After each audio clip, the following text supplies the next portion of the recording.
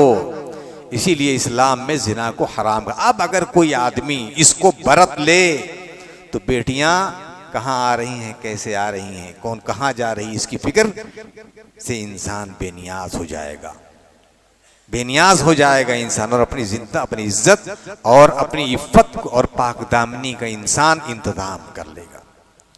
वला तातून बिबुहतान, इस्लामी सालेह माशरे की तश्कील का ये तीसरा रूल और तीसरा ज़ाब्ता अल्लाह के नबी ने बयान फरमाया। कहा कि तुम किसी के ऊपर तोहमत ना लगाओ।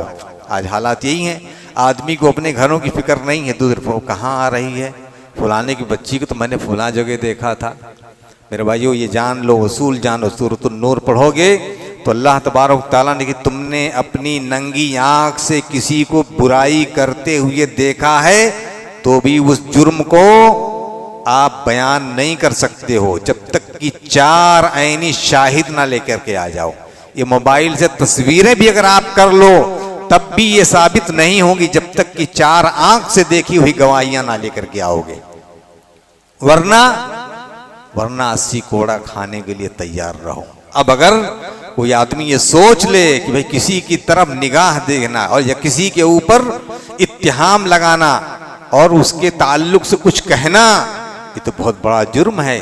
औरतों की इज्जतें पाकबाज हो जाएंगी। वरना आज इंसान, कोई आदमी किसी की शादी के बारे में पूछता, अरे नहीं वो तो ऐसी है, लड़का अरे वो तो ऐसा है, हाँ यहाँ जाता है वहाँ जाता है, बच्ची ऐसी है वैसी है, नौज़ बिल्ला, मुआशरा पाक साफ हो जाएगा, बच्चियाँ उनकी इज्जतें महफूज हो जाएंगी, बच्चे उनकी इज्जत महफूज हो जाएंगे। कोई आदमी किसी के ताल्लुक से कुछ कहने की जुरात नहीं करेगा। क्यों? इसलिए कि उसको खौफ है अल्लाह तबारक तआला के यहाँ पकड़ हो जाएगी इंसान। वला तासू फी मारूफ, ये चौथा नुक्ता कि मारूफ चीज में अल्लाह तबारक व तआला की मुखालफत नहीं, नबी की मुखालफत नहीं। जिन चीज़ों, मारूफ किसे कहा जाता है? हर वो चीज जिसकी इताअत और फरमा बरदारी का हुक्म दिया गया है, वो मारूफ है, जो वो मारूफ है। वअमुर बिल उर्फ वनहा अनिल मुनकर, मारूफ चीजों की मुखालिफत ना करो। अब जो भी शरीयत से साबित शुदा चीजें हैं उन चीजों को इंसान अपनी जिंदगी के अंदर नाफिज करे तो क्या है, जब मारूफ की जब तलाश करनी पड़ेगी आदमी तो फिर कहां जाएगा? तरक्तु फीकुम अमरैन लन तदिल्लु मा इन तमस्सकतुम बिहिमा किताबुल्लाहि व सुन्नती। अब मारूफ को तलाश करना हो तो मौलवी साहब के पास आप नहीं जाएंगे, किसी पीर और मुर्शिद के पास नहीं जाएंगे, किसी मौलवी के दर पर आप नहीं जाएंगे, और जाएंगे भी तो सबसे पहले पूछेंगे ये अल्लाह की किताब का हुक्म है या हमारे नबी का प्यारा फरमान है। वला तासू फिल मारूफ वला तक़्तुलू औलादुकुम, और अपने बच्चों को कत्ल ना करो। आज हमारे मुआशरे के अंदर ये बुराइयां भी आज आम हो गई हैं। हाँ, पहले उस जमाने के अंदर लड़कियों को जिंदा दरगोर कर दिया जाता था, आज भी किया जा रहा है। ये अलग बात है कि शक्लें बदल गई हैं और आज नारा है हम दो हमारे दो। वला तक़्तुलू औलादकुम खश्यत इमलाक नहनु नरज़ुकुकुम व इय्याकुम। अपनी औलाद को, औलाद में मुज़क्कर मुअन्नस दोनों शामिल हैं। जो युसीकुमुल्लाहु फी औलादिकुम, अल्लाह वसीयत करता है तुम्हें तुम्हारी औलाद में, मुज़क्कर मुअन्नस दोनों शामिल हैं। वला तक़्तुलू औलादकुम खश्यत इमलाक। आज कहते हैं बच्चे ज़्यादा हो जाएंगे तो ज़्यादा खिलाना पड़ेगा, ज़्यादा मेहनत करनी पड़ेगी, ज़्यादा परोस। ऐसा लगता है कि रोज़ी, अल्लाह ने रोज़ी का अख्तियार इसी को दे दिया और अल्लाह अपना आराम से बैठ गया। नहीं, अल्लाह ताला ने क़यामत तक जिस आदमी के लिए जो लिख दिया है, वो जब तक वो रोज़ी नहीं पाएगा इस दुनिया से मौत, उस दुनिया में उसको मौत नहीं आ सकती है जो है। और हर बच्चा अपनी रोज़ी ले करके आता है। कितने कसीरुल अयाल लोग आराम और सुकून की जिंदगी गुजारते हैं और कितने हम दो हमारे दो के फार्मूले पर अमल करने वाले भीख मांग रहे हैं जो है, या छोटे छोटी चीज़ों के ऊपर जिंदगियां गुजार बसर कर रहे हैं। तो रोज़ी का मालिक अल्लाह तबारक ताला जो है, अल्लाह ने जिक्र किया कि इस वजह से औलादों को कत्ल किया जाए, वला तक़्तुलू औलादकुम खश्यत इमलाक। और एक आयत के अंदर है मिन इमलाक, एक तो डर से और दूसरी यह है कि भुखमरी की वजह से मत करो। हाँ, तो औलाद का कत्ल करना आज हमारे माशरे की फसाद में आज इस चीज़ का भी बहुत बड़ा रूल है जो है। इसलिए मेरे भाइयों, जो सालेह माशरा जब इसको हमें देखना होगा तो फिर अपनी ज़ात को देखेंगे, अपनी औलाद को देखेंगे। अब आइए तरतीबार चंद मिनट के अंदर ये बात कि अपनी इस्लाह हम कैसे करेंगे। अपनी इस्लाह की फिक्र होगी तब आपकी इस्लाह होगी। हाँ, अल्लाह के नबी सल्लल्लाहु अलैहि वसल्लम ने हजरत हुदैफा बिन यमान रज़ी अल्लाह ताला अन्हु को मुनाफिकीन के नाम बतला दिए थे। अल्लाह के नबी ने हजरत हुदैफा को मुनाफिकीन के नाम बतला दिए थे। हजरत उमर को जब फिक्र हुई कि अल्लाह के नबी सल्लल्लाहु अलैहि वसल्लम ने हजरत हुदैफा बिन यमान को मुनाफिकीन के नाम बतला दिए हैं, तो हजरत उमर हजरत हुदैफा के पास जाते हैं और कहते हैं कि असम्मानी रसूलुल्लाह मिनल मुनाफिकीन, कि क्या अल्लाह के नबी ने मेरा नाम मुनाफिकों की फहरिस्त में लिखा। अल्लाह अकबर। उमर जैसी शख्सियत कि शैतान रास्ता छोड़ दे, कुरान जिनकी मुआफ़क़त में अल्लाह ताला कुरान नाजिल कर दे रहा हो, नबी के घर में पर्दे के मसले में आयत नाजिल हो रही है, नबी के घर में पर्दे के सिलसिले की आयत अगर उतर रही है तो हजरत उमर की ख्वाहिश पर उतर रही है। तो उमर की ख्वाहिश थी। हाँ, मकाम इब्राहिम को मुसल्ला बनाने की बात हो रही है तो हजरत उमर के ख्वाहिश पर मुसल्ला, वत्तख़ज़ू मिन मकाम इब्राहिम मुसल्ला। गज़वे बद्र के कैदियों को कत्ल करने की बात हो रही तो हजरत उमर के मशवरे को तरजीह दी जाती है। अलग बात है कि हजरत अबू बकर के मशवरे को अल्लाह के नबी सल्लल्लाहु अलैहि वसल्लम ने माना। ये उमर है जो अपने नफ्स पर डर रहा कि क्या अल्लाह के नबी ने मुनाफिकीन के फहरिस्त में मेरा भी नाम। और सहाबा सिर्फ हज़रत अबू बकर ही नहीं, हज़रत उमर ही नहीं, बल्कि सारे सहाबा हजरत हुदैफा को ताड़ते रहते थे कि ये किस जनाजे में ये शरीक हो रहे हैं, किस जनाजे में शरीक नहीं हो रहे हैं। अगर वो किसी जनाजे में शरीक हो तो सारे सहाबा उसमें शिरकत करते थे कि ये मुनाफिक नहीं होगा, और अगर हजरत हुदैफा बिन यमान उस जनाजे में शरीक नहीं है तो सहाबा कन्नी काट जाते थे, चले जाते थे, कतराते थे कि मुनाफिकों की जनाजे में। आज तो हमारे यहाँ बेनमाजी, वो तो मुनाफिकों के जनाजे की बात, यहाँ बेनमाजियों का जनाजा पढ़ा जा रहा है। जो हाँ, जो दीन का इनकार करता है उसका भी जनाजा पढ़ा, जो शिर्क में डूबा हुआ उसके जनाजे।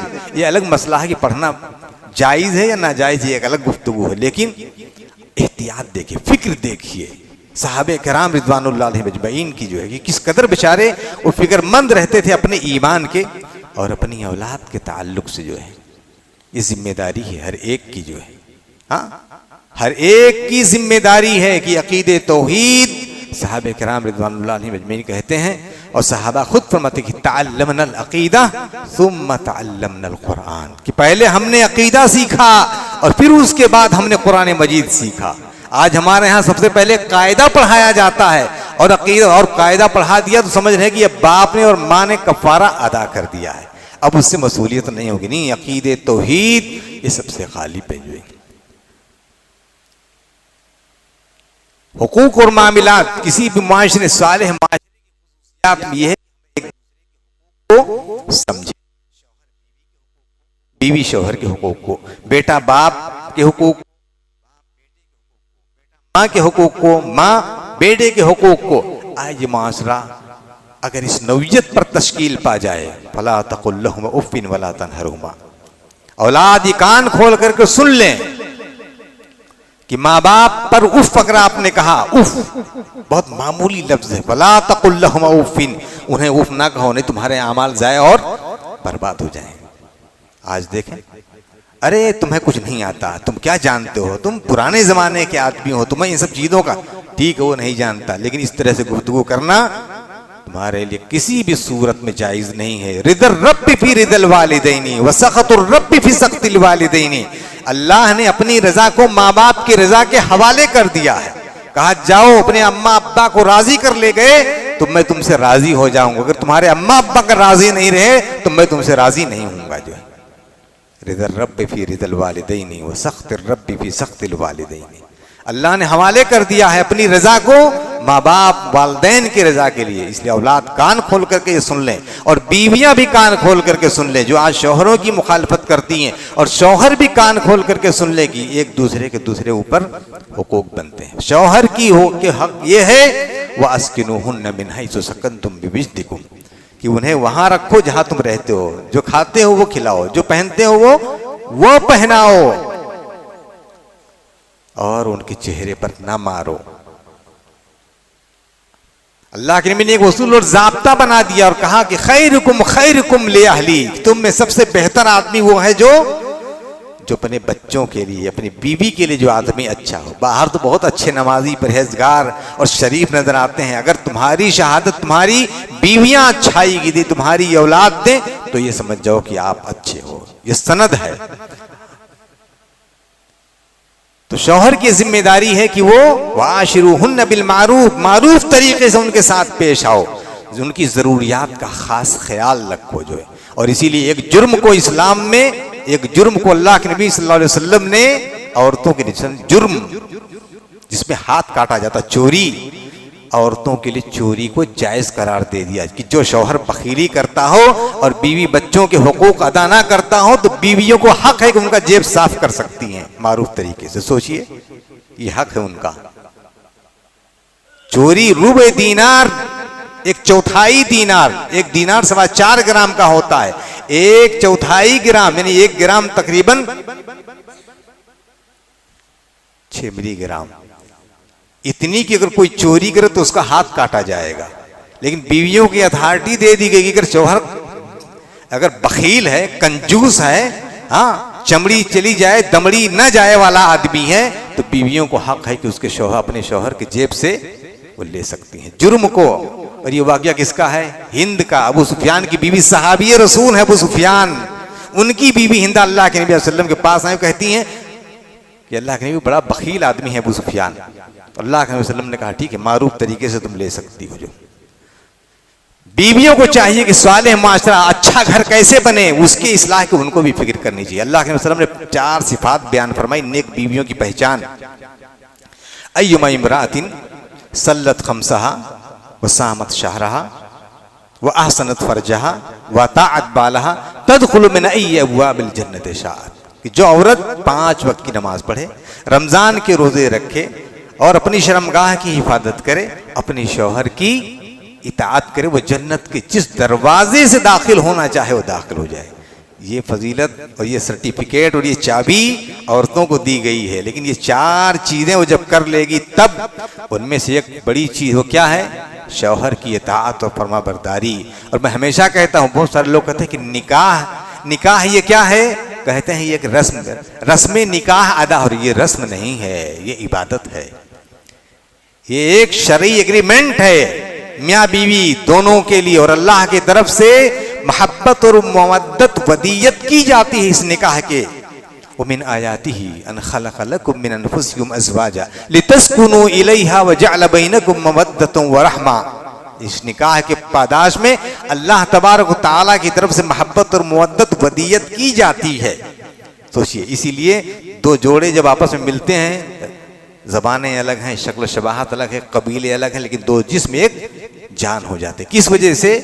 स्पेशल तौर पर अल्लाह तबारक ताला की तरफ से मोहब्बत और मुवद्दत वदीयत कर दी जाती है। जो तो जो औरत अपने शौहर की इताअत करे, अल्लाह तबारक ताला ने उसको जन्नत की चाबी दुनिया ही में दे दी है, जिस भी दरवाजे से दाखिल होना चाहे। सोचिए, रोजेदार बाबुल रैयान से जाएंगे, बाबुल सलात से जाएंगे, नमाजी बाबुल सलात से जाएंगे, हज उमरा करने वाला बाबुल हज से जाएंगे, और औरतें जहां चाहें वहां जाएं। इनके पास वो चाबी होगी, जहाँ चाहें वहाँ जाएं। जो ये एजाज़ है, लेकिन बहुत बड़ी जिम्मेदारी है शौहर की इताअत के हवाले से। अल्लाह के नबी वसल्लम की फूफी गालिबन अल्लाह के नबी के पास आई, किसी मसले में मसला पूछ करके जब जाने लगी तो अल्लाह के नबी वसल्लम ने पूछा कि आपके शौहर के ताल्लुक़ से कैसा चल रहा है, कैसा बन रहा है। तो कह रहे हैं कि अल्लाह के नबी, मैं अपने शौहर की भरपूर इताअत फरमाबरदारी करती हूँ, उनकी खिदमत भरपूर करती हूँ, सिवाय जिन चीज़ों में मैं उसकी ताकत नहीं रखती हूँ। तो अल्लाह के नबी ने क्या कहा, वह जन्नतों की व नारू की। सुन लो औरतें, सुन लें, अल्लाह के नबी ने किससे कहा, अपनी बीवी जो सहाबियाँ हैं, कि वही तुम्हारा जन्नत है और वही तुम्हारा जहन्नम है। अगर तुम्हारे शौहरों की इताअत कर लो तो तुम्हारे लिए जन्नत है, और अगर तुम उनकी इताअत फरमाबरदारी अगर नहीं करो तो तुम्हारे लिए जहन्नम है। और जो औरत शौहर की इताअत या शौहर बीवी की इताअत को इबादत समझ लेगा और या समझ लेगी, तो शौहर अगर रात में थका मादा अगर 12 बजे 1 बजे आएगा तो बीवी दरवाजे पर खड़ी रहेगी, क्योंकि शौहर की इताअत फरमाबरदारी इबादत हुई। नहीं कहीं कहाँ था, अब आया, जा खाना गर्म कर ले और खुद खा ले। हाँ नहीं, प्यार से, मोहब्बत से। और औरतें तो सुकून का बाइस होती हैं, अल्लाह ने इस जोड़े को इसलिए बनाया है। तो मेरे भाई, ये चंद इस्लामी उसूल और ये ज़ाब्ते हैं। बात बड़ी, माशरा बच्चों पर है, बीवियों पर है, नौजवानों पर है, बूढ़ों पर। बूढ़ों के अंदर भी बहुत फसाद है, यहाँ वक्त मुवस्सा नहीं है। अल्लाह से दुआ है कि अल्लाह तबारक तआला इस्लामी जो तरीक़ा है और अल्लाह के नबी वसल्लम का जो वसूल है, उस वसूल की रोशनी में हम अपने माशरे की इस्लाह फरमाएँ, और हर आदमी अपने इस्लाह की फिक्र करे, अपने आप से शुरू करे, अपनी आल औलाद से शुरू करें, अपने घर से शुरू करें, अपने महल्ले से शुरू करें। इंशाअल्लाह एक सालिह माशरा वजूद में आए। और आप अगर ये चाहें कि सब ऐसे ही हैं, कैसे बदलेगा, नहीं, हर आदमी की जिम्मेदारी अपने बदलने की है।